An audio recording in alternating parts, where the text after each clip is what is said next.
এমনিতে কিছু নাই, ভালো করে করো।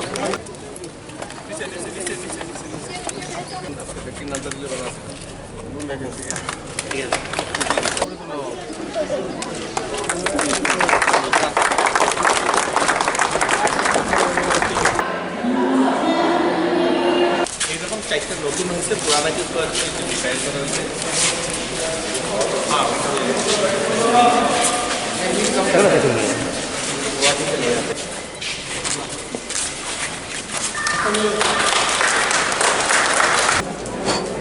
সার্বিকভাবে এই ইন্ডাস্ট্রিয়াল এস্টেট আমাদের নর্থবাসীর উন্নয়নের একটি বড় মাপকাঠি হবে, যেটা অনেক আগে হওয়া উচিত ছিল, দেরি হয়েছে, কিন্তু নর্থের সঙ্গে মাননীয় প্রধানমন্ত্রীর নেতৃত্বে আমরা ন্যায় করব, আমরা সেই দিশাতে কাজ করছি।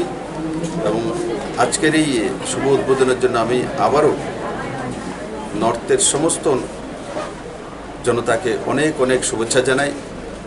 দেরি হয়েছে, কিন্তু আপনাদের জন্য এই সরকার কাজ করা শুরু করেছে। ইন্ডাস্ট্রিয়াল এস্টেট করা মানে কি, নজওয়ানদেরকে রোজগার দেওয়া, এরিয়া ডেভেলপমেন্ট হবে, স্বাভাবিকভাবে তাতে মানুষের রোজগার বাড়বে, মানুষের উন্নয়ন হবে এবং সার্বিকভাবে এখানে বড় একটা রোজগারের স্থান তৈরি, কারণ এটা বর্ডার এরিয়া, আসাম থেকে আসার সময় বর্ডার এরিয়া, এখানে সব কিছু খুব কম সহজে পৌঁছে যায়।